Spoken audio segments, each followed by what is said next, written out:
What's up, everyone? Welcome back to the studio for a Collider Forces with Kristian Ventura. Congratulations on all the good. All the good. Your storyline, School Spirits, Season 3. It's a meaty one. Finally, Simon gets to shine. Simon's been shining, but I don't know. He just feels like his narrative at least feels like the glue that binds with the Season 3 storyline in a really special way. Yeah, I know. I was happy about that. When we got the Season 2 cliffhanger, I said, where is this going to go? Because it looks like it's Maddie's turn to rock and get it on the road. So, yeah. We're going to dig into it full force, but we're on Collider Forces now. I feel like we've only had like short and sweet chats. We got to do everything on this show. We got to play some dicey questions, and I finally get to dig into like your journey to School Spirits and more about your craft, which you know I'm obsessed with how you think about all that. So first order of business is playing with this guy right here. Holy cow. You get 3 rolls on this dice tower. Each number corresponds to a random question I have, so whatever you roll, that's where we begin. Oh my God. All right. So we really do have fate. Oh, yeah. I feel like all the questions are... I'm so happy you rolled this one. So this is not only my personal favorite question, but it aligns really well with your character in this show. This question is called Scream. What's your favorite scary movie? My favorite scary movie? Oh, okay. I'm kind of obsessed with any movie that features a last stand. So any characters where their backs are against the wall and they're done for, and you feel like it's hopeless. To me, I don't know why this is such a weak answer. Is that the one that comes up to my head? The Purge? Really? Is that the one? I think The Purge is great. Yeah, I like it.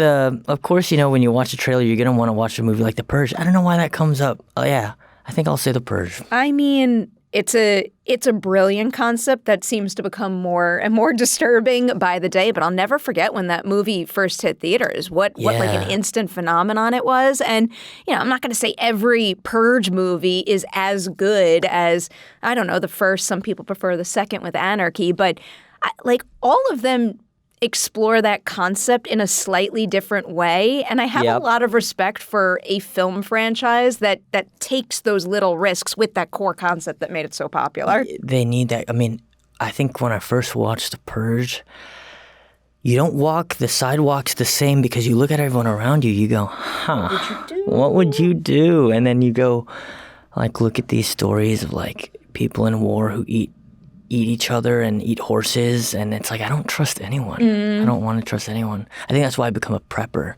Okay, I'm not an actual prepper. Okay, well, if you go to my apartment and then you look at my cabinet, it's just a bunch of things that would keep you alive if the power grid shut off.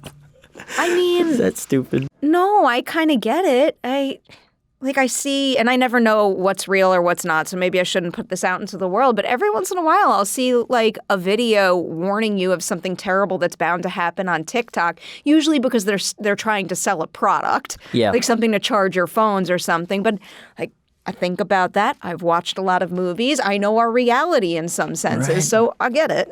It's like, I don't want to... Power grid goes off, you die in the first 3 days, that's the least interesting movie. You gotta keep your life like a movie. You need... I seem to be in the minority on this movie. I can't believe I can't remember what it's called. The Julia Roberts, Mahershala Ali movie. Oh my God, can't stop now. The Netflix movie. I loved it. Yep. I watched it a bunch of times. I know which one you're talking about. And it feels like one of the more realistic versions of how a lot of that would play out if we lost access to, you know, all power, all internet, all connection. See, this is the point of the interview where my wonderful editor, Adam, magically makes the title of the movie appear. Thank you, Adam. Thank you. Love Adam. All right, you got another roll. All right. Number 7. This is my next favorite question. I swear I mean that sincerely, but I do. We added this to the list fairly recently, and it's a lot of fun. We call it Everyday Things. I want to know the seemingly simple everyday thing that a human being does that is the most difficult to replicate believably on set as an actor. Thank you so much. Thank you so much. Oh, my God. Okay. So I just came off, told you earlier, watching Hamnet, and I think what blew me away the most was how both of the actors cry. And there's a part where Paul Mescal cries, and what he does on the chair towards the end of the movie is he circles the chair, and he's just like in a limp kind of cry. And then there was a moment where the female actress, I don't know her name.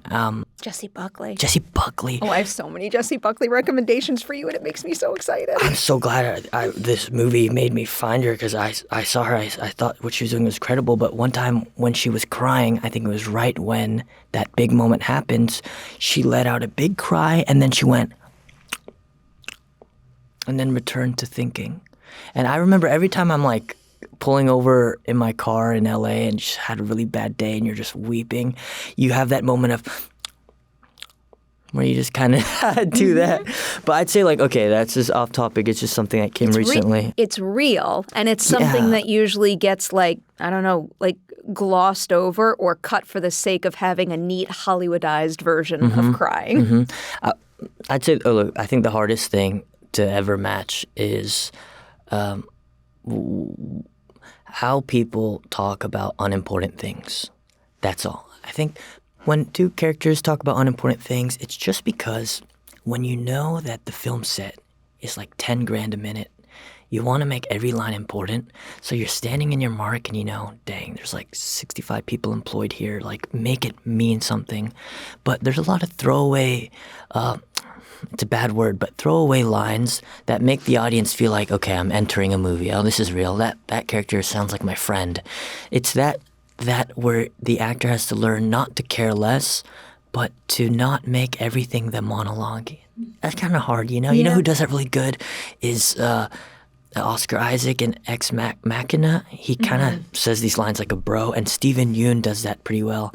I'm always looking like when they talk to their brothers or their friends, they're just sort of like either scanning the ground or they take a really long time to say one thing. You feel the director's pressure, finish, but the actors take their time. So I'd say that's the hardest thing. That time makes it feel so real. I'm going to come back to this idea later on when I start to talk about some episode, I don't know what episode off the top of my head, but some season 3 stuff. I don't know why this is popping in my mind right now based on this conversation, because it's not quite what you were just explaining, but something that I'm always curious about, because it seems so simple, but it's such an essential part of every show and you all rotate with it. Have you had to record the last week on School Spirits thing? And if so, like what are you thinking when saying that? Does it require much thought, or do you just do it really quickly to kind of like tick that box and move on with your day? No, that's okay. I'm going to be honest. Maybe the other actors on that show take it really, really deep. I kind of don't want to get my ego into it, so I just kind of deliver it as parenthetically simple as possible. This week on School Spirits, Maddie. That's all I do. I was just thinking about that randomly. Yeah. How are you supposed to narrate those? Are you supposed to cater it to the episode? Well, I always wonder, like, are you supposed to lean into the vibe of the episode depending on where the story is? Are you supposed to be yourself? Are you supposed to be your character? There's so many things you could do to tee it up. You know what? We got to step it up. If I have another chance to do it, I should step it up. Now that you know I'm paying attention. All right, you got a third and final roll in the tower. Do you remember that moment? I just did the from Hamnet. Okay. I was about to say, I don't know what question you'd be hoping for. You got a fun one. I might bring back some of these meteor acting ones for you, though, because I am really curious about your answer. But technically, number 1 is franchise. If you had the opportunity to join the film franchise of your choice, what franchise would you pick, and who would you want to play in it? All right. Most of my life decisions come from Star Wars. I'm so happy you said that. Really? It's one of my favorites. I love Star Wars. It just, and of course, when you say franchise, like John Wick comes to mind, and living in that universe and getting to be in one of the best action movies. But Star Wars, it actually makes me make different life decisions. The reason why I drive a motorcycle is because of like The Force Awakens when, I don't know, Rey in the first opening act, she's just like looting and then eating her food and like scavenging. But then she knows how to also like ride one of those. I don't know what it's called, but like the Star Wars flying car thingies. I'm good with the X-Wing models. Yeah, okay. Well, not so much with that. It made me feel like if you're going to be a human on this earth and you only know how to drive a car, weak. So during COVID, I said, you know what, let me drive a motorcycle, because if you were in the Star Wars universe and you didn't know how to drive anything, you're done. You're not cool. You're never going to be a Jedi. So I don't know. That's why I think Star Wars would be the coolest. I love that. Yeah. I think they're making it. I think they were. I know we've got Mandalorian and Grogu coming out soon. There was a casting breakdown for the Rey movie. I thought I saw. There could have been. I can't remember off the top of my head the latest update on that one. But hopefully it's happening. Yeah, I love Daisy Ridley. I think she's great. Yeah. So wait, you would want to be a motorcycle riding Jedi? Yeah, I think so. Okay, I'll take it.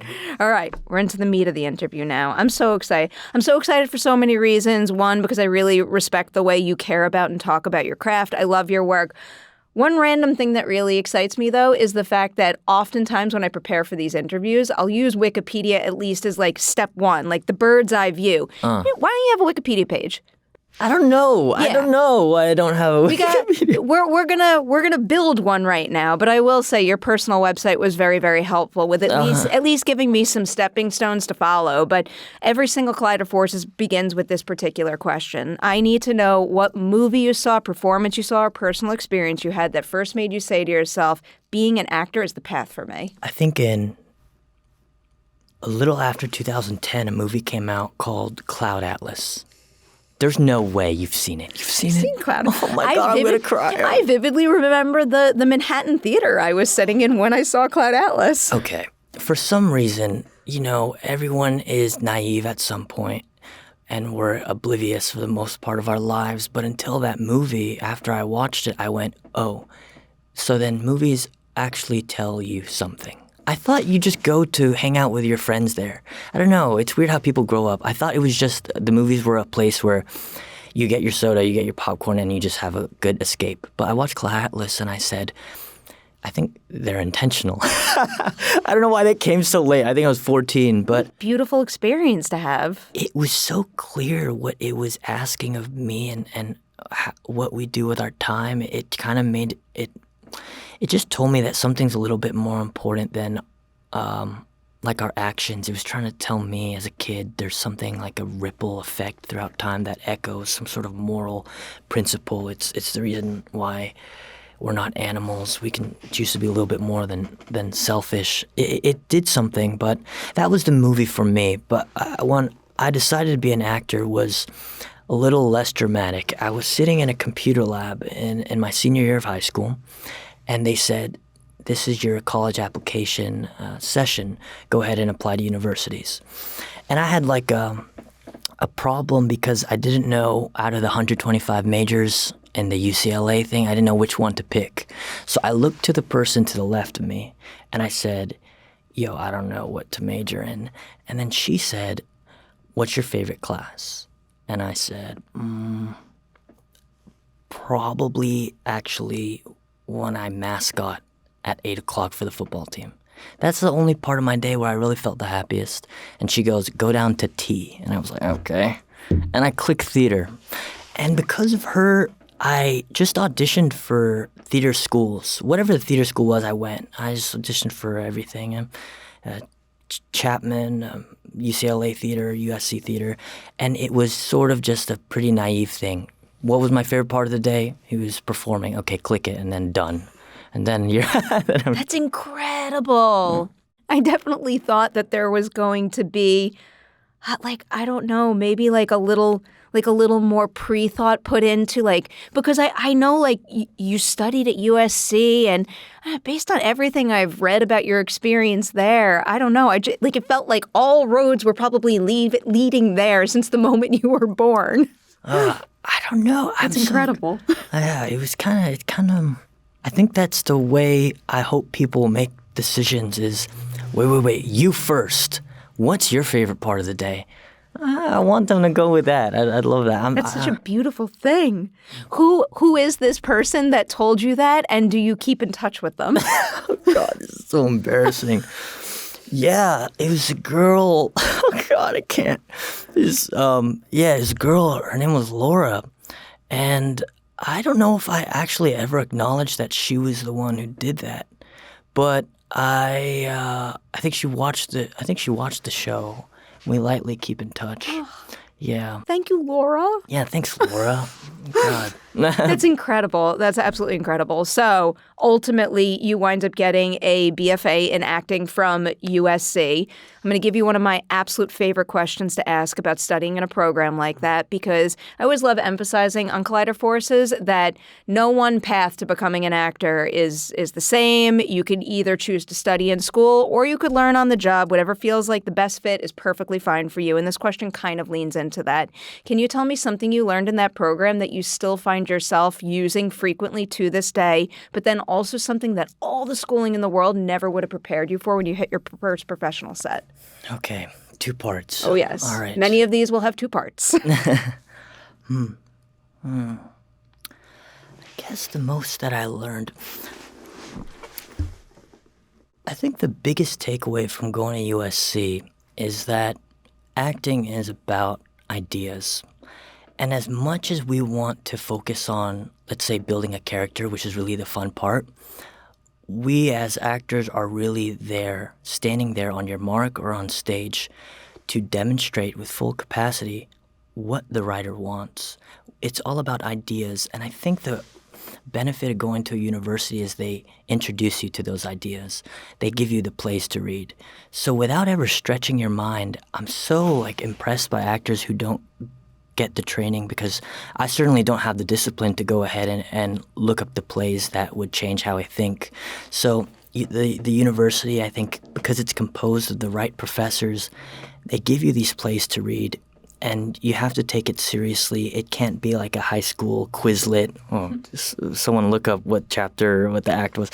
And it was that. But to be honest, in a BFA program, I don't know, Perri, if you know how it works, but it's basically there's 15 kids that get in, and you stay together for 4 years.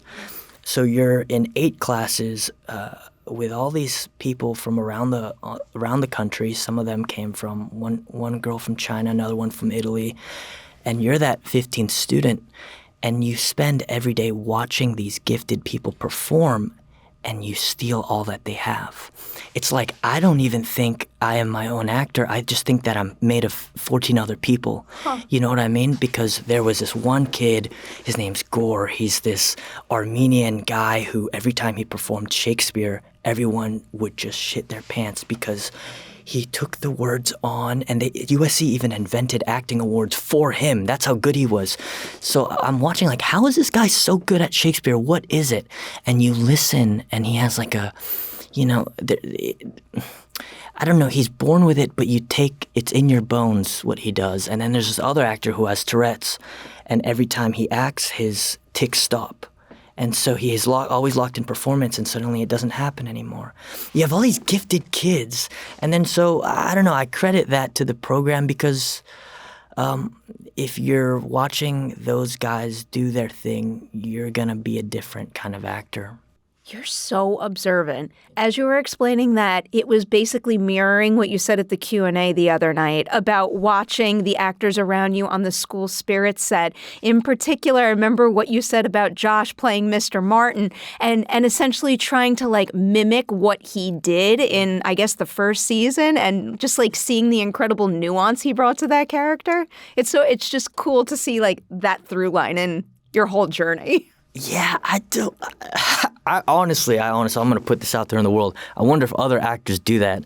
Are other actors obsessed about other performances that they just kind of do it in their room? I hope. It's so cool. I think that's the nicest thing ever, especially when you're surrounded by so many talented people on that set. Wait, I need the other half of that answer now. Something that all the schooling in the world never would have prepared you for when you hit your first set. Okay. I should say professional set, because we're going to get to a lot of school-made shorts in a minute. I like this question. I think there's 2 things at the top of my head. Is that okay to say 2 things? Go for it. No rules here. The first is that any young actor is so concerned about what their headshot looks like, and also what agent they have, and if they should have a certain haircut or cut their weight. And it's all these like miscellaneous acting things. But to me, you can book roles with bad breath and disheveled hair and a mediocre agent that's not the best, and with headshots that your mom took, that I wonder what happens when the energy directed to the career is suddenly left for the people in the industry to figure out, and you just kind of lock in on what happens between action and cut. I've never found it too big of a deal to worry about those things because that could be beat. I feel like it's so competitive, and you have to think about it that way, where if you think you have a nice headshot, there's going to be a better photographer. Someone's going to have the better photos. But what you could find just in the shower thinking about that line is going to require 4 to 8 hours of thinking that the rest of LA won't think. So I'd say that's what I learned from, that's what I didn't learn from going to college, is that as much as people tell you to prepare in that career sense, we have to watch out when it distracts. Okay, so that was a long-winded answer. That's a great tip, though. It's but here's the other thing. Okay, this is School Spirits. I learned this on School Spirits, and I've always wanted to say it. So when you go on set, the first person that talks to you is the person that picks you up from wherever you're living. So the transport driver, and they ask you how you're sleeping, how was your weekend, and then you go to the set, and then the talent PA asks you, how'd you sleep, how's your weekend? Then you go to makeup, how'd you sleep, how's your weekend? And then you get your costume checked by the costume designer, and she asks you the same thing. And then you go to the green room where the cast is, and they ask you the same thing. And then suddenly when it's time to act, you are out of fuel. And something I learned, right? And I learned on this show that on the first episode of season 1, I had to go to every single department of production to very kindly tell them, hey, we only have 3 months. We got 3 months to do this, and I can either be your best friend, or we could all go back home and pop on our Paramount Plus and watch the show and be proud of it. And they kind of understood. They're like, what, are you trying to be a dick? And I'm like, no, it's just that there's so little time, and sometimes you can't have best of both worlds. So I guess what I didn't learn is how much of a set is socially draining, and that sometimes actors don't realize that why they're tired is because of what happened before, you know? It's a good point to make. I have a follow-up question about that. Where along the way did you learn how to speak up for yourself in that respect? Because especially when it comes to a newer actor in this industry, even if they recognize the need to not have that kind of social interaction to better serve their work, it can be really scary to basically say to other people, I'm so sorry, but this is what I need. It happens when you have enough bad takes and you said, damn, it's gone. So there's so many moments in that first season that I think aren't the best, and because you want it to be so much better, you have to speak up for yourself. It's almost like in life, sure, we can make conscious decisions, but it's gonna force its way out. If you're that concerned about it being a bad show, you're gonna have to say, hey guys, the reason why my chair is not in the green room and it's in Mrs. Field's classroom alone is just because I think I'm going to do a bad job. And if you allow me to live in my head for a little bit, then I could be a greater collaborator to you guys, but maybe not the best friend. It takes a bit for people to understand that. I'll be frank, there's some people on the show that said, I wonder why Kristian doesn't like me. And I had to get extra beers with them, and now we're good. But I think you get what I'm saying. I do. There's so little time on set to get it right, and eventually you'll just stand up for yourself when there's enough bad moments. My teeny tiny version of that is when, as journalists, we're standing outside the hotel room door at a junket, and there's a bunch of us, and I know very many people, and I love them dearly, but like you need those couple of minutes right before you walk in to like go over your questions and make sure your head is in the zone. But like everyone wants to talk, and I don't want to be rude and mean to them, but I want to focus before I go in. Mm-hmm. Yeah. I don't make the decisions that you do. Probably because you end up doing such a good job improvisationally. I try to at least know my stuff before this moment, but yeah, I'm a people pleaser to a fault. Oh. Can't help it. I want to go back to what I had mentioned before, though, because this little bit of information I got from your website, and it really caught my eye. Your bio there says that in college, you consistently pursued short film work spanning over 100 performances. That is a significant amount of short films to have made while in college. Do you remember the moment that you thought to yourself, like, I need to make this many? And then also, how did you do it? Well, so it was actually, how do I say this? So in college, I was so ugly. I was so ugly, Perri. I had the worst, this awful, huge acne. And, I was big and I was ugly and people didn't want to be around me. And there was really nothing to do. But right across from the drama school is the film school. And what do they have? An open forum for actors to go ahead and audition for any film. And how it works is like in the USC School of Cinematic Arts, there's like this portal. And if you put your photo in, all the filmmakers could say, okay, for my homework assignment, I need that actor, let me grab him.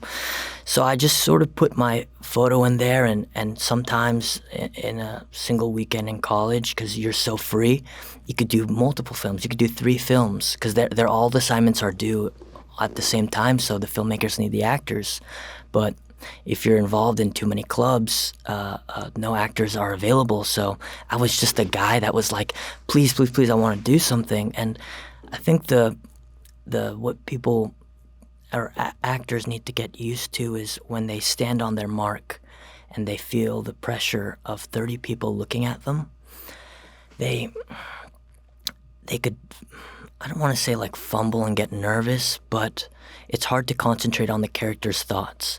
But when you do a short film and they shoot in the same camera as School Spirits does, or the film school gives them REs or Reds, my God, it feels like a real production. And while you're in college and then you see actors who are already getting their Oscars, like Chalamet at the time was like on the rise, and I was like, dang, I'm playing a cashier for a homework assignment. Like, it felt, but what it does over time is you're like, even though I only have maybe 3 SAG credits, the amount of times you are standing in front of a camera thinking the character's thoughts in the hundreds, it'll do something. So I always felt like maybe it's an investment in the nerves and the pressure that'll come for a bigger production. So, yeah, I think that it was nice. I hope young actors still do those short films and don't cringe upon them like they're just homework assignments. Yeah. My short time in film school, I was on the producing track, so I didn't get the opportunity to make as many because I feel like one short would take up an entire semester for us. But like that's the best experience in the world. That completely changed how I viewed filmmaking and how I understood acting. One thing that I think about from that program all the time. Again, I was on the producing track. I had no interest in it. I have no acting skills whatsoever. But they made everybody take this one class called Directing the Actor. And one of the assignments that we would have to do fairly regularly is basically a role swap. You would have one moment where you did a scene and you were the director directing your actors, and then everyone would rotate and you would feel what it felt like to be directed. And like it reprogrammed my brain as a wannabe filmmaker, but also on the journalist side, just knowing what it feels like to do your jobs. That is clutch. It was cool. That is good. That's a good class, actually. Yeah. To role play like this, man. I just have like a Google Drive of all of those short films. I don't know what to do with them. I got like boogers coming out of my nose. I'm so young. It's such bad acting. I got to do something with that. I'll show my... We have to swap the worst at one point. I will tell you. I don't think I've ever actually said this out loud since, but in my program, I was one of the only people who went into it without any filmmaking experience before. Like, it was a master's program, and I studied journalism. Most people had some sort of background in filmmaking, and my very first short film assignment was like one of the worst things in the world. It was a directing assignment. It was just so bad. And then when we graduated, they did a big day where they would screen people's films throughout the year, and mine was up for like one of the worst shorts ever. Oh, that is so embarrassing.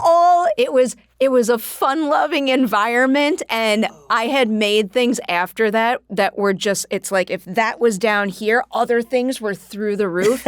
And being able to see how an experience like that actually works and makes you understand the craft better, like that was one of the coolest experiences also, even though it was kind of embarrassing. You just gotta get the shit out of the way. You do. We all have it. Here's another thing from your website that I really wanted to ask about. There's one point where it says by the time you graduated, you sparked a signing war with some of the biggest agencies in Hollywood. Can you peel back the curtain of that experience? What is it like getting into a situation like that and knowing who the right agency is to pick? Sure. I think what happened, I graduated college and then was working at this hotel job in Beverly Hills.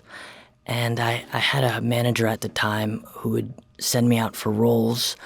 And we had like a good streak of random bookings. I had this line across Nicolas Cage. It was one line. It was in The Unbearable Weight of Massive Talent. I was wondering what happened with that. He plays Nicolas Cage, right? I love that movie. My line was, "Oh my God, Nicolas Cage." I thought that was the biggest deal to me. And then I think that was the first role I got. But then it got cut.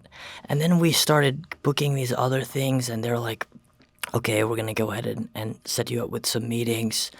And I think when it came to deciding which agent to pick, here's what I basically told them. I said, it's hard to ever know how your coworker, boss, agent, partner is ever going to be like until you're in the fire with them. Until something really wrong happens, I'm not going to believe you in this first meeting because you're on your best game, I'm on my best game. There's like a really nice smoothie between us. We're all happy. Of course, we're going to seem like we're better than we are. So how can I trust to know that you got my back when everything falls? And it was the kind of agents that understood, I know what you mean. It's about standing up for the client when it's really tough and when I don't want to. Sometimes agents put the company first and then the client gets lost in the mix. And there's a lot of politics when it comes to the industry. So I was just looking for an agent who understood that. And at the time, it was at Innovative Artists. Innovative was great. I think they understood everything that I wanted to do as an actor. I remember they would send me breakdowns that said, actor must slate their name, height, and how many followers they have. And I said, well, if a project wants to ask how many followers I have, that's probably not the creators I want to work with. If that's the metric for finding a human being to play a fictional character.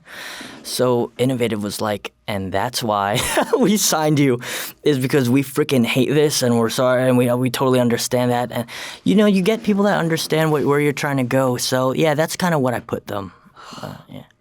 Hearing that just made me so sad, but then also hearing that is why they signed you made me so happy.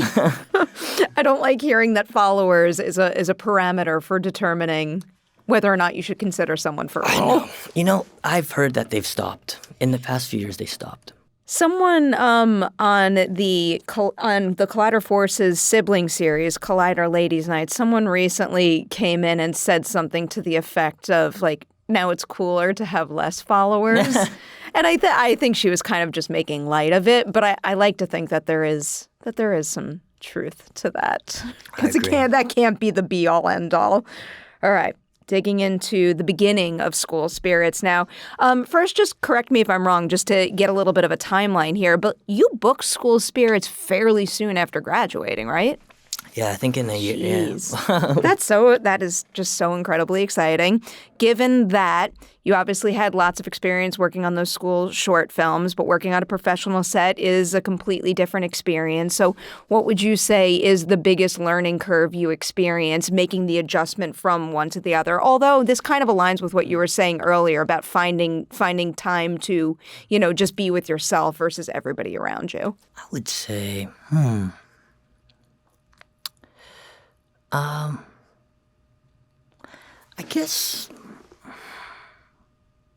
guess what I learned from filming the show is there's a new muscle you have to develop, which is quieting the self-talk when you go home. There's something about acting that is incredibly dissatisfying, which is if you do the first take for the writer, which is usually how I go. I do it for the writer because, again, acting to me seems like an idea, and I want to get the idea across. I want to just be what the script says. And then you get a note from the director, and you do it the director's version. After you do the 2 takes, moving on. And I go, wait, what's the third? The third is what I did in my hotel room. That's why I auditioned for the role. Where does that go? Where does that third take go? And I'm trying to learn what projects understand how important it is to get that third in or even start with the third at the first. And I always ask the veteran actors on School Spirits like Patrick Gilmore or even like Ian Tracy who plays Sheriff Baxter. I ask them as older actors what they do to get their version in the limited time. And they told me their secrets, but I don't know if I'm allowed to leak it. It's actually Fair bad. Fair enough. It's not bad as in like we don't want to gatekeep it, but it's just bad because it could get them in trouble as collaborators because... I don't want to get anyone in trouble. I'm glad it's working for you, though. But yeah, I just... so usually what I anytime like a guest director comes on to the show, I usually tell them, this is what I'm going for, and it would crush me if this never is communicated at all. And they go, okay, we're not going to give it to you every scene. It's not going to happen all the time. It's very specific, but we're going to make sure that the season won't die without at least this idea. I'm like, thanks, because then the audience will walk away with nothing if this needs. So it's just about making sure that it's not lost in, all right, we're moving on.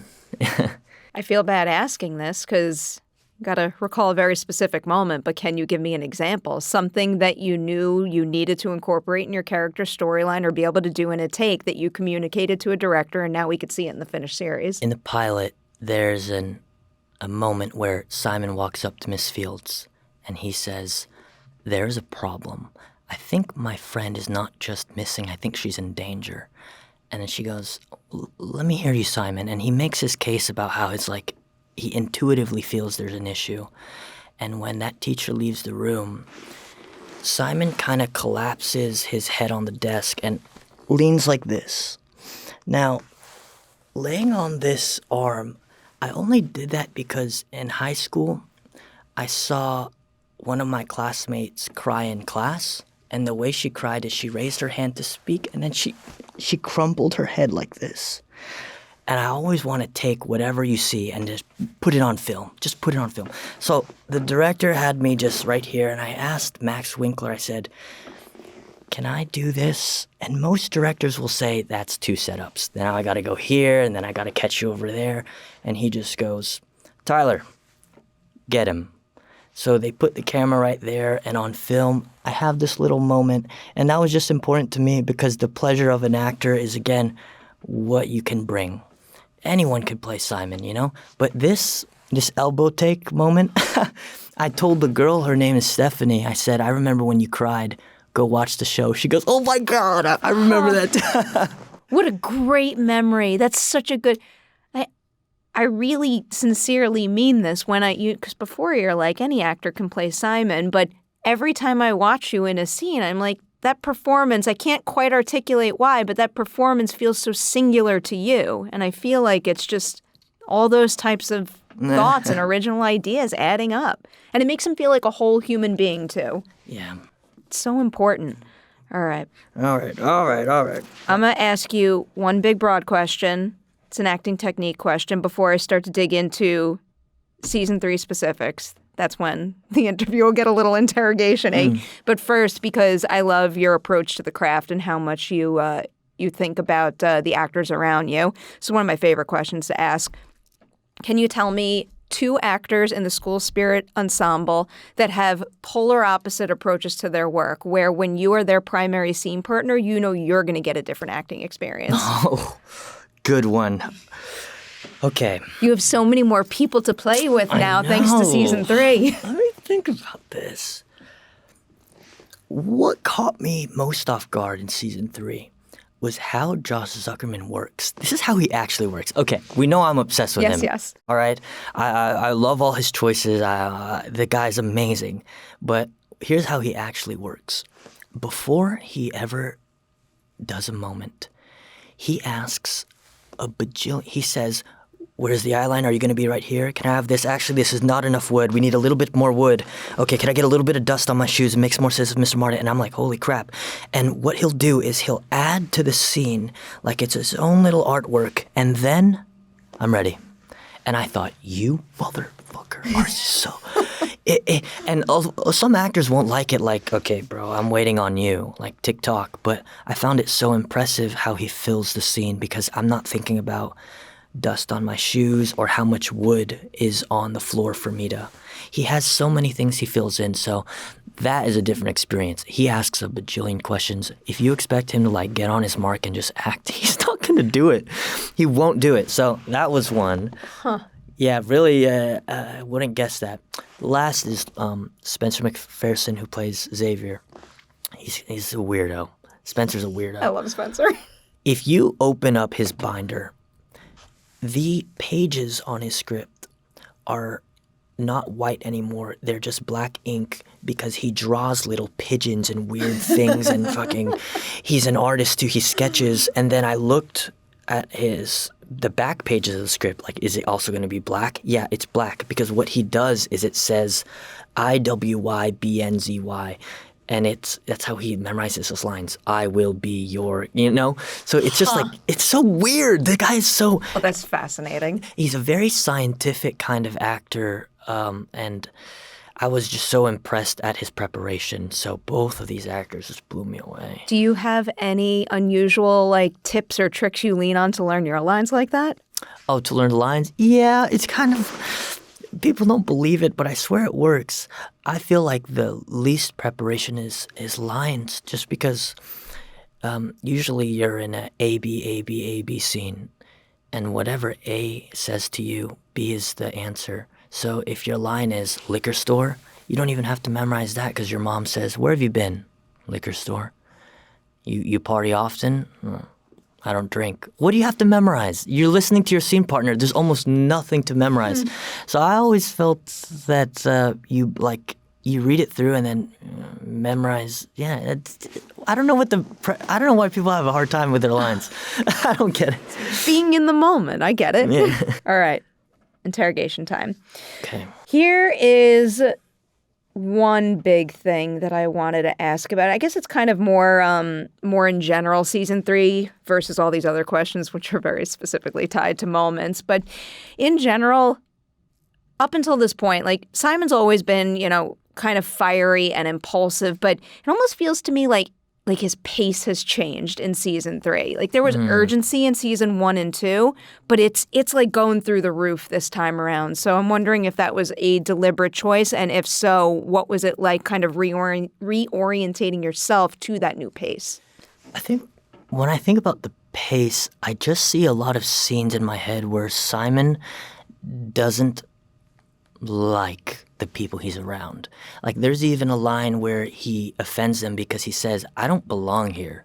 I don't belong with you guys. I'm not one of you. And then they have to correct him. Hey, none of us belong here. We are all here by accident, just like you, buddy. So please don't hurt our feelings. And so I think the pace from him comes from Yeah, being in kind of the foreigner in this land, he's the alien, he doesn't understand them. There's also the tension that these are the exact people that took Maddie away from him. Hey, Maddie, come back. Maddie says to Simon, I kind of like it here. Oh, you like it here against these guys? So I'd say the pace, of course he wants to save his own ass, but he's always like looking around at these other ghosts and thinking, this is what took her from me. I don't really get along. It's so funny to me when I do these interviews, and I can feel what you're saying during the show, but then hearing the actor playing the character, like, just put it so, like, black and white, like he blames them. Yeah. It hurts my heart. Episode 1 now. First time seeing Wally. That's a big moment. I feel like anybody out there who was waiting for the two of them to essentially like look each other in the eye was keyed in on that moment. So when there's so much pressure on a scene like that, what is it like figuring out kind of like the pitch perfect way for him to talk to him right out the gate and also the right expression for him to have? I knew it was going to be a big moment. Fans, I think it was a really rewarding scene to finally have them lock eyes and talk. I can't really... But as soon as you do that on set and you go, oh God, this is a big moment, you usually screw it up. All I'm thinking is, okay, this is the guy she loves. He is the jock that I thought he'd be. He's kind of funny, kind of charming. I don't know. I'm just like locked in on what. But the thing about Milo, he's actually such a purely innocent golden retriever guy that he that's his superpower. What he does is he walks on set and then runs and spreads his fingers like this so that he can like high five everyone and he goes, let's go everyone, we're making a TV show. That's what they said at the panel, right? That stuck with me so much. It literally brought me right back to that film school program I was in because one person kind of, became the AD of everybody's production. And one of the most vivid memories I have of that program is every time the mood would sour on set, this dude would stand in the middle of everyone and be like, hey, guys, we're making a movie. Yes. And it would immediately change the energy on set. And that's the value of when you have someone like him is you have leadership because truly on a set, there's so many things in the air and there's tension that it actually depends on not even the director. It depends on the actor to kind of change the color of the room.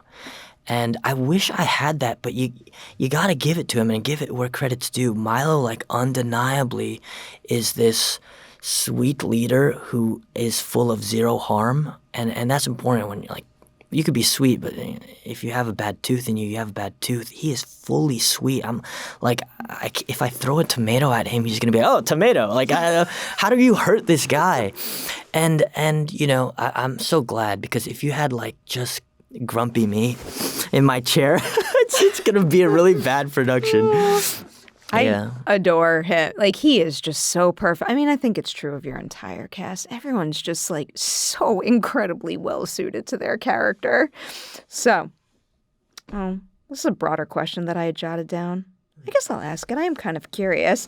Can you compare the group dynamic when you're filming maybe a large group scene with the living actors versus the spirit actors? Is there anything about the way those groups operate that could maybe define them, like define that one compared to that one? The living kids are so nonchalant, it's not even funny. If you tell them news, like if you told the living kids news, guys, it's Happy New Year's, all of them collectively will be like, cool, yeah, Happy New Year's. But if you say Happy New Year's to the ghosts, they go, oh my God, Happy New Year's. And when you do their scenes, they're literally singing like Playboy Cardi and Sabrina Carpenter before a take. The ghosts are crazy. They're dancing. They're like on the phone, Mom, I'm about to film. And it's just like this whole concert. But when you go to the living kids and you got Spencer with his studious notes, you feel like you're in front of a young Joaquin Phoenix. And you go, fuck, I better be on my game. So you go from like concert life to the living kids, and they are completely different. You could feel it, right? They're different. That's so fascinating. They don't even know each other all that well because all the scenes that the kids film are on different days. And that is also wild to me about the way that your production works. I'm going to circle back to that point because there's a particular thing, I'm sure you know where I'm going with this, that I have to hit that happens in I think episode 4 of season 3 might be one of my favorite episodes of your show. Oh, really? Ever, ever, ever. And not just because of that one sequence. There's a lot of like beautiful beats in that one. But first I have to make a little pit stop at episode 2. This is where Simon goes into Quinn's bus car. I was just wondering if you could kind of tell me a little bit about filming that because, I mean, it's a gigantic set piece and there's a couple of, horror movie-like beats in it and it's also just, like, that's got to be a really difficult headspace to put yourself in. Yeah, this is where set production saves your ass because, I mean, okay, even, I keep bringing it up. I'm sorry, I don't mean to talk about other things, but when I watch Hamnet, there are moments... Fresh on your mind, I get it. I watched it today, and there are moments where you're just sitting in the theater, and the back of your skull, from the spine all the way to your tip of your toes, you get the chills. And when a movie does that, they got me in. And I went to that set for the bus car, and I saw all of these actors with glass shards in their neck. And immediately I went, okay, keep this, please roll it. I'm fucking scared. Mm-hmm. It scared me. I don't know. So I think the set production just kind of helped. Thank God for green screen. I don't know what I would have done. Oh. I didn't do green screen. Incredible. It's an incredible looking set. We also have this moment in episode 2 that I have to ask about. Yeah. Simon making the choice, despite how all the spirits feel, to let Mr. Martin out. Mm-hmm. What do you think it is about Simon that maybe, these might actually be the wrong words to describe his decision, but I had jotted down maybe makes him more understanding of Mr. Martin's situation, more trusting of him, but it's probably, I would assume, just a way for Simon to get what he wants and needs. It is. I think with him, he doesn't even feel an ounce of the personal vendettas that these ghosts have. They have decades of betrayal against Mr. Martin, and not only has Simon never been betrayed by Mr. Martin, but he doesn't really know these guys too well, so he is able to act a little bit more linearly. The advantage he has, though, is he has such a clean, objective pair of eyes that when he tells Wally, dude, what makes you any different than this guy? You're basically cruelly imprisoning him. It's kind of hypocritical. It takes a foreigner to remind the ghosts, fuck, I think he's kind of right. So, Simon does have the advantage of being that alien. The different perspectives coming together is such a key thing to keeping this show fresh. I've said this to you before, but one thing that impresses me about your show most is that I find that oftentimes with a really cool high concept like this, I finish season 1 and I'm like, that was a great story. How are you possibly going to make the most of this for future seasons? And y'all just keep adding really refreshing and thoughtful wrinkles. And I feel like what you just said is a prime example of why there's so much new depth in season 3. Mm-hmm. See, okay, I'm going to be honest though. You say something like that, I don't know what actors are supposed to do because we didn't write it. I'm like, oh God, I can't imagine an actor being like, thank you very much. Oh my God, it's all Megan and Nate. It is largely them. They are the geniuses that created all of this, but yeah, but I think it's true of literally every single department, though. I think that they put it on the page, but the success of that stuff being translated to screen depends on not only the actors, but again, the singular vision of every, department head and every person who works on their staff, too. Yeah. As an actor, you sign on and they say, you're going to be locked in for this amount of seasons. And you go, okay, season 1 is full of a lot of ideas that I love. I would watch this show myself. And you hope that future seasons don't screw up. And then I'm reading these scripts in season 2 and 3, and I go, oh my God, thank God. Mm-hmm. There's this line that I love. See, it doesn't even have to be your own line to love it. I think there's this part where Wally says to Maddie, this is just going to be one of those love stories you remember when you're old and gray and we'll forget. And I was like, oh my God, who wrote that? And Megan's like, I did. But yeah, you get lucky. They're so good. They're so good. I mean, I like to not say lucky, but I know luck is part of it, but just like so earned and the right artists finding each other. Like your set in particular just seems to me like the right people having magically converged on this one story that has so much creative potential. I'm going to episode. This is kind of bridging the gap between episode 3 and 4, actually, because it's kind of the tail end of the episode, the church scene. Oh my God, this is like a great set piece too. There's so much happening here because there's so much action, there's so much special effects happening around you. When Simon goes down into the church for the very first time, what is the single most difficult aspect of that set piece for you to film? The fact that I got deaf. They said put on these earplugs because of the wind, and as soon as they blew the wind, both of them. And I was like, oh, God. And it was like 30 seconds of enduring. And I was like, oh, shit, I don't think like your hearing goes back. But I was okay. I turned out okay. No, that was the windy part, right? That was the windy part. Okay. It was I feel like I've seen 2 windy parts, but that one, I can practically feel it for you. Yeah, I think that was... I think I just thought about going deaf. But playing the church scenes, it's purely technical because it's so low lit. They love it when you get the flash and then you lens flare the camera. Oh, yeah. It's all pretty technical, but again, it's one of those sets where you don't really have to pretend to be in the unknown. You feel like you're in the unknown. It was awesome what they did. It's another great set. A lot of stunning sets this season. So that brings us into 4. Oh, here's where we go back to that question that I had asked earlier in Dicey Questions, the everyday things thing. So this one came to mind because this is an answer that many actors have given me to that question. In episode 4, we get that scene. All the spirits are there, but I'm going to focus on Simon, Maddie, and then also Wally. It's when Simon flat out lies to Maddie about going down into the hell hole. How difficult is it to portray lying? And also, did you and Milo talk about how Simon's lying is different from Wally's lying? Actually, we didn't talk about how Wally and Simon's lying is different.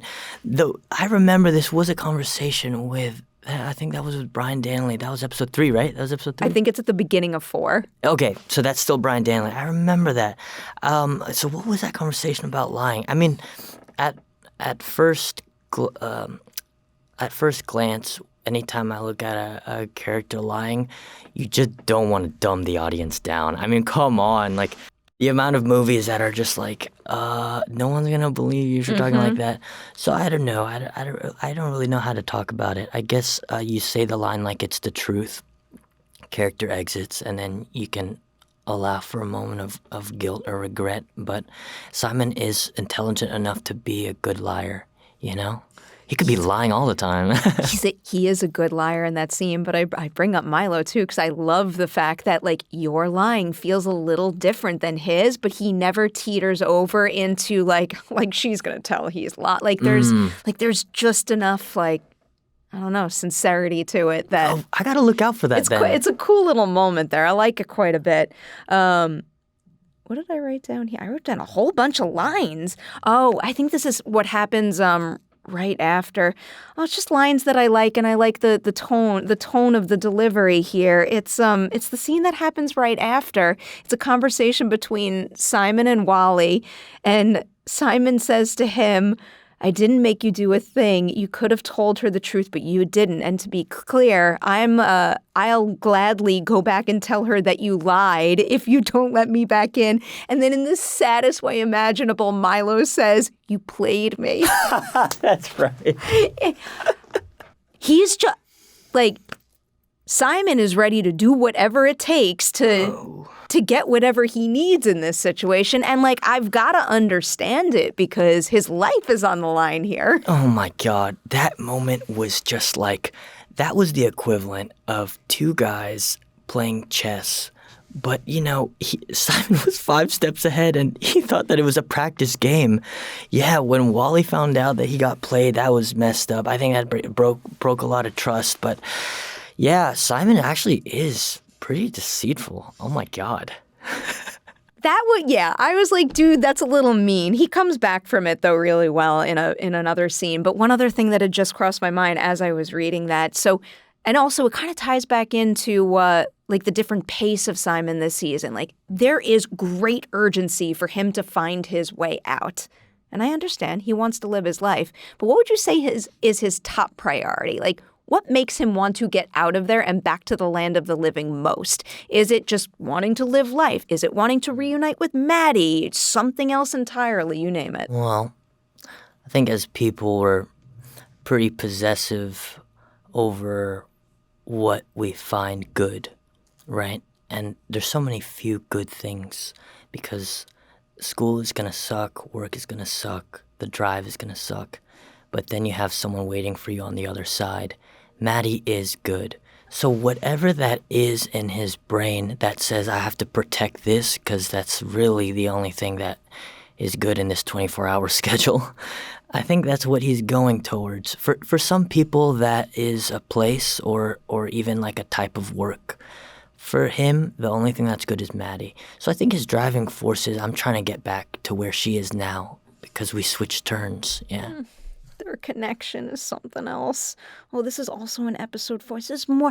You and Milo are just so good together this season. What was it like finding the right reaction to Wally's admission that he has seen his door? Oh, shoot. What a great scene. That. And I just, I'm obsessed with the fact that of all people, Wally shares that information with Simon. Yeah. And that season 3 earns it. It earns that moment. I didn't expect that. I remember we filmed that. I think we were right in front of the windows sitting on desks, right? I think Brian Danley's note was, guys, just maybe not tell Simon, or you can tell Simon. Wally, just give it or not give it. And so what that did to Milo is he had to think about it and look at Simon, take his time and say it. But there was the freedom to not. There's a freedom. Of course, I think when you think about it, like metaphysically, the line needs to be said, but it definitely allowed them to kind of just relax for a moment and just be bros. That's such a beautiful thing. That's such like a human note to give, because as I was thinking that through, I'm like, any admission I've ever had to make to someone, even if I go into the conversation with the intention of telling them the truth, it's almost like that back door always exists. Oh, back door is good. Yes, that's what it is. Like, that's what that note made me think of. Yeah. You could bail if you want to bail. Yeah. That scene is so good. Wow, you understand things so well. I love overanalyzing all of this stuff, and like, I love getting lost in the story itself, but I'm also fascinated by the way TV shows and films are made and, like, the effect, like, a single note like that can make on a performance. And, oh, my God, production design, like, these set pieces, I could go on and on. I also love me a theory question. So this is, the door is wide open, whatever you think it could be. In that moment, if before that conversation had wrapped up, Wally turned to Simon and asked, What do you think I should do? What would Simon tell him? I think Simon is smart enough to... I think he has, at that moment where they're very relaxed, I think he does have the empathy to go ahead and say, look, I'm not a person who could go ahead and say what you must do for your life. I'm not going to go ahead and play, you're the puppet and I don't think he could control the strings. I think he just has to be a very good friend and be patient and say, if you want to win the girl, you kind of got to have to go for it. She's not going to come running in your arms. So I think Simon would kind of just tell him when you're ready. I don't know. I'm not a good writer. I always love trying to like fill in those gaps. Yeah. Too. Like the moments in between scenes. And I really appreciate when a show makes me want to think about them. Yours does that quite a bit. The time has come. This scene is so good. It's the Quinn dance. Oh my God. So the other night at the Q&A, someone had said, because I think I emphasized how much I loved all the Quinn scenes, and I think I specified, there's good stuff in episode 2, but episode 3 in particular, and I think Sarah had been like teasing episode 4. I'm like, is she like mistaken, or is she just not teasing the right episode? And then I watched episode 4. Oh my God, that performance is everything. Tell me everything about filming that. What was your reaction when you first read it in the script? Who is that choreographer? What is it like being in a moment where finally the whole ensemble comes together and can act like they see each other? That was the frickin' moment, and it was a surprise. So when you look at the script, it actually just said, and Mr. Martin is high on shrooms, and Quinn dances. Next scene, Simon and it was like, Quinn dances? What? But then we went to set and we looked at the call sheet. In the 12-hour day, there was only one freaking scene and everyone was called that day. So we were like, wait, this little tiny line is going to be 12 hours to shoot. It's barely 1/8 of a page. And we were so thrilled because Jennifer Tilly was there. Milo was dancing with the cheerleaders. And there were hints because everyone was pulled to private dance rehearsals. And we were like, why do you got to rehearse for this? And it was so amazing what they did with the fire and Go Quinn Go and the David Bowie and having, the living kids and the ghosts all together. They run together? Like the two groups? I know. That was batshit crazy. I was losing my mind. And like, how absurd for that just to be in a mushroom trip. They're so creative. That is the most impressive thing about it. It is like super silly because it's a mushroom trip. It is also some serious character development for Quinn, like really like necessary, emotional, moving stuff. And then on top of that, it is the best kind of fan service. It is so satisfying for a longtime fan of your show. Does everything. Yeah, that's what I heard from, I think one of the producers said that the editing team and the sound scorers for the Quinn sequence, it took them so long to work because they were just crying the whole time. They felt so emotionally moved by the lyrics and Quinn's journey that the people editing couldn't even work on it. They loved it so much. I do not blame them. It had that effect on me, and I have a feeling it's going to have that effect on everybody when they see it. So we're going into 4 to 5 now. So the end of 4, the beginning of 5. This is where we meet White Eyes, Van Height. As you are playing the character, is there a version of Simon that is pre-encounter with White Eyes and post-encounter with him? What do you mean by that? As in, like, someone is going to be fundamentally changed when they have an encounter with a spirit like that and they mess with their mind like that. Is there any particular thing about post-Simon that wholly defines him from pre-Simon? When White Eyes grips Simon with both hands. For the first time. And I think Simon, what he was seeing, I believe it was flashes of his own childhood memory. So it's like, dude, what did you do to me? Did you just mind fuck me? How do you know what I know? How are we connected? Pre-Simon is a horror movie lover. Post-Simon is I'm in one. I just got, in a way, a form of possessed. And that's why he can't even talk to the ghost in the library after that, because he's shell-shocked. I think the note from the showrunner during that scene, so Simon is drinking his tea, and I just hear Oliver Goldstick scream, PTSD! And I was like trying to lock in and get the note, and he goes, again, PTSD! And that was the biggest thing to come across is he is changed. Mm-hmm. Yeah. You feel it when you're watching him in that particular scene in the library. I'm going to come back to Van Height in a moment, but the next scene that happens that I wanted to ask about is the conversation between Simon and Charley. Where this was like a nice little like bonus thing. I was already so engaged in this new relationship between Wally and Simon, and then all of a sudden we get a really important moment between Simon and Charley where he's like running around chasing and we get the fun movie stuff. But then there's a really big moment where Charley becomes the person that Simon chooses to come clean to about his sister. What do you think it is about Charley as a person that makes Simon comfortable enough to share that truth with him? It's one of the surprising things. Simon's guard is up. I want to get out of this afterlife. These kids, they're great, but they're not my friends. They're not my kind. But that's what happens when you get to know these ghosts for a long enough time. Why they're so damn easy to talk to. No, they are very comfortable. I'm like, okay. How I always see it is Simon and Charley, they have a little bit of a journey together in the same way Milo and Wally and Simon do. I think that it's just impossible to be able to confess anything to anyone until you've played in the fire with them. So I don't know. I think it's just so easy when people are on a journey. It's like, I get you, I understand you. That's why I feel like we know our coworkers better than our friends. Like, I've always wanted to make this point. Like, you know, back when I used to work in fast food jobs everywhere, like, what's a good example? Like working at Five Guys, right? And you get like a huge line of people ready for their burgers. There's always that one employee who runs to the bathroom, and I'm like, damn, you just abandoned the whole team. You know those people. Yeah. And so I was like, wow, okay, just leave us, you know, abandon the ship. But I'm always thinking, like, the friends and family that I know in real life, are they that person? How do I know? I don't work a shift with them. So it's the people sometimes that we work with that are more easier to reveal their identity than just friends you go eat sushi with.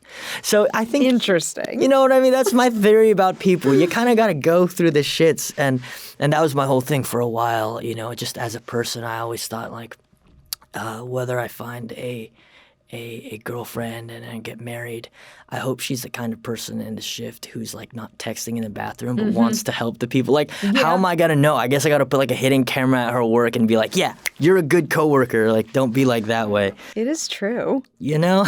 I mean, I try to use your sushi example. I always try when I'm, you know, like on a date or something to pay very close attention to how kind the person is to the server. So it can go both ways, whether it's like the people on the shift or if you're sitting at the table, just like watching those little things and how they treat other people. Good test. Yeah. Good test. Got a long list of those kinds of tests in my mind. I'm always watching out. I'm always Good for watching you. out. I'm going to repeat a question that I asked you at the Q&A, but apply it to someone else. So I think I asked this to you of Wally during the Q&A, and now I'm going to switch it around.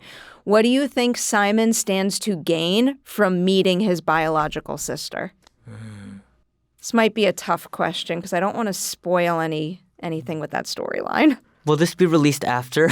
When is this going to be released? You can pass on the question. Okay, I'm going to pass on the question. That's fair. Okay. I don't want to ruin anything for myself either. It's a beautiful arc. It's a beautiful arc. I'll take that. Okay. So far, it's a beautiful arc, too. Like, I'm experiencing it to the fullest right now, but, like, I can feel myself teetering on the edge knowing that there's All right, more save to come. me here. Save me. I will. I will always allow you to have a pass when it comes to not ruining anything for anyone.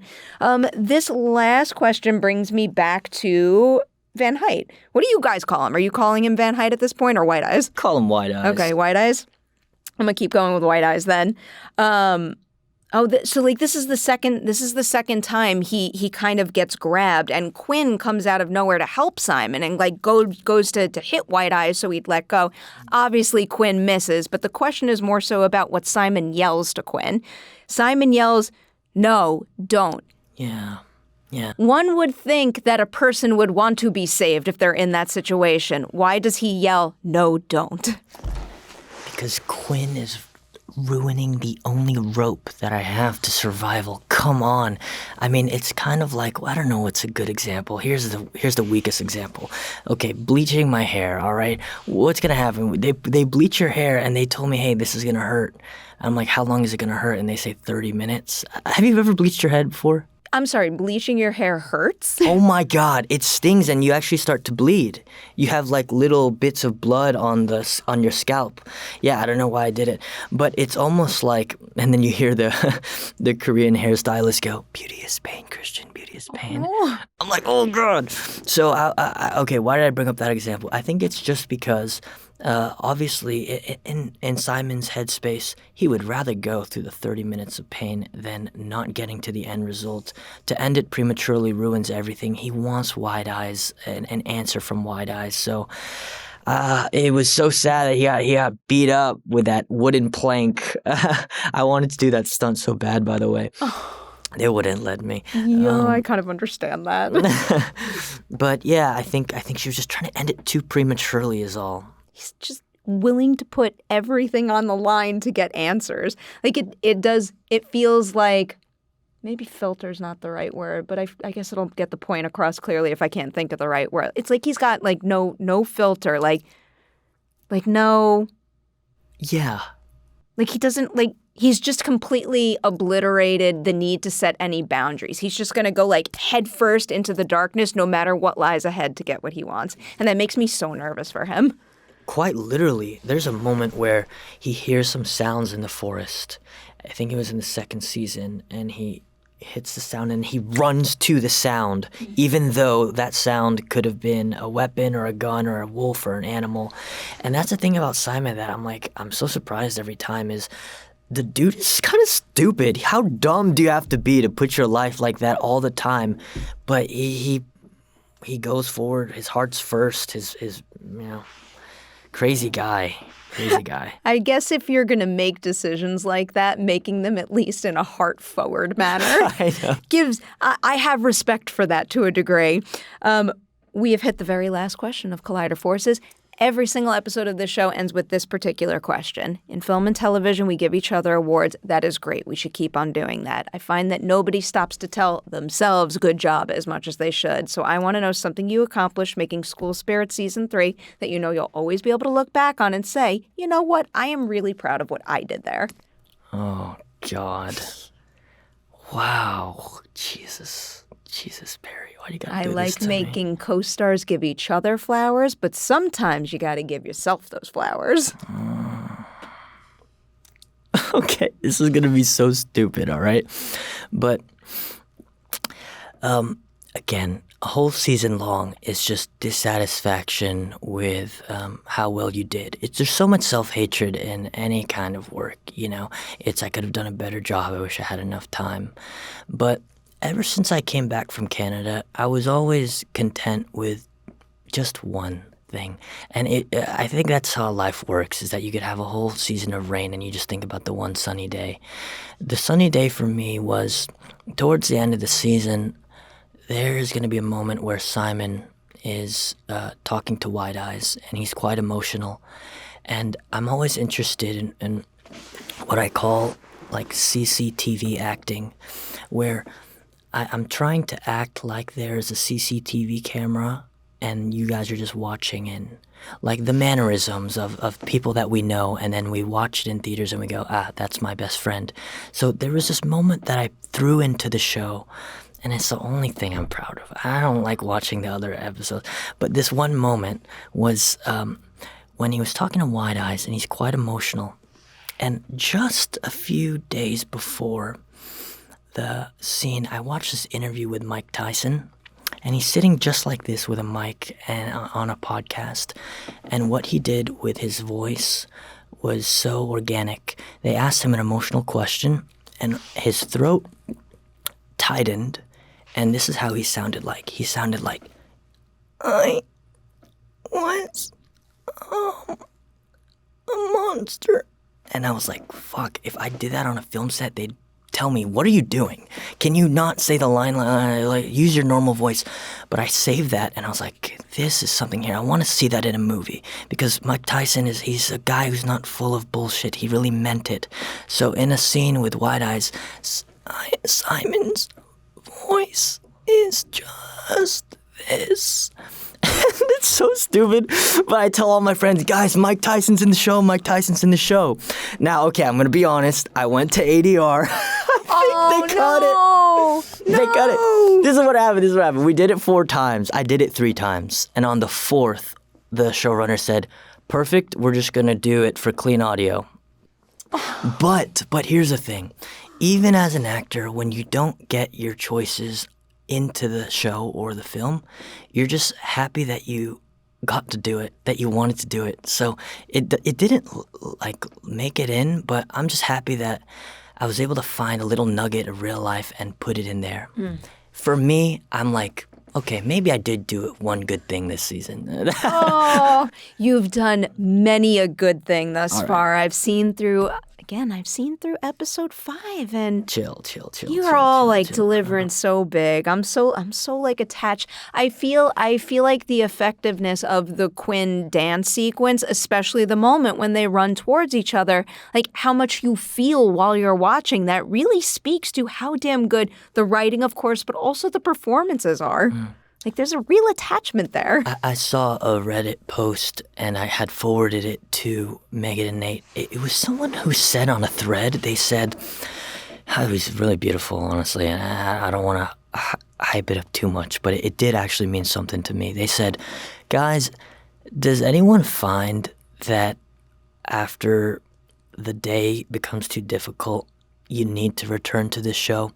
There's something about these characters that makes so much more sense to me than life itself, where I kind of feel like an unnatural attachment to these guys. And I went, there's no way you get to be a part of a show that means that to people. Holy shit. Because we all have that for our own. I think Megan's is Veronica Mars, you know? And so that attachment that people have, I'm like, I'm really moved the way that people respond to this. Wait, flowers. Can I throw flowers at you? Can I throw flowers at you? I'll take some. I have to be open to it if I demand others give it to themselves. I know. Okay. Well, I remember right before we did our panel at Vidiots, we all know it, we all feel it, and we all feel relief when we get the email that goes, oh, Perry's the interviewer, thank God, because it would have been shit. It would have been shit. And I remember like Peyton whispering to me like before we're online, and she goes, we're so lucky it's her. We're so lucky it's Perri. I think like there's something about your like actual care for the things you watch that makes your questions different from everyone. That's what I want to ask you. Like, okay, so that's your approach to journalism. Is it just like liking and caring about the shit? Because some of the questions you get in a press junket is like, the questions are empty. The questions are nothing. And I go, damn, I feel it after you. You make every interview feel empty. So what's your approach to... Well, I'm actually so happy you're asking this, because someone else recently caught me off guard by asking this. And I gave them like such a shitty answer. And then I went home and I like obsessed about it. I'm like, I should have had something better in my back pocket. I think every single journalist has a different rule and a different set of goals. Like, getting in depth is my style, but sometimes I often think about the many outlets out there that are trying to like sell your show to someone who's never watched it before. So sometimes when a question is maybe more surface level or explaining the characters of the show, I'm not going to judge because they're serving a different audience than I am. I am lucky to be working at Collider, where the idea of Collider has always been fans and cinephiles collide. And that's how my brain operates. And the one rule that I always stick to when I'm formulating a question, no matter what, I will never ask a question that I genuinely don't want to hear the answer to. That's always the rule. Dab me up, Perri. I feel like as long as I keep using that as my compass, that I never want to hear the answer. I'll always dig a little deeper than what's already out there. It's just it's so like, I don't know. It really is. It's just amazing. And people do have to know it, because when you have 17 interviewers in 1 hour and they have like these 5-minute slots and you hear it, I wonder why I never get to talk about things like elbow take or Mike Tyson. When you're on like the plane ride from Canada to LA, all you're thinking about is that elbow take and that Mike Tyson moment. And to get to do it with you, it's like, thank God you're alive. Holy shit. You make it so much more into it. Yeah. I'm so glad to hear you say that, because we had a nice lengthy chat right now, but I still got more. And you still got so many more episodes left of this season. This door is open anytime you want. I could talk about your work all day long. I'm going to say congrats on everything you've accomplished on School Spirit Season 3 and all the good that's coming your way. Thank you, Perri. Thank you so much.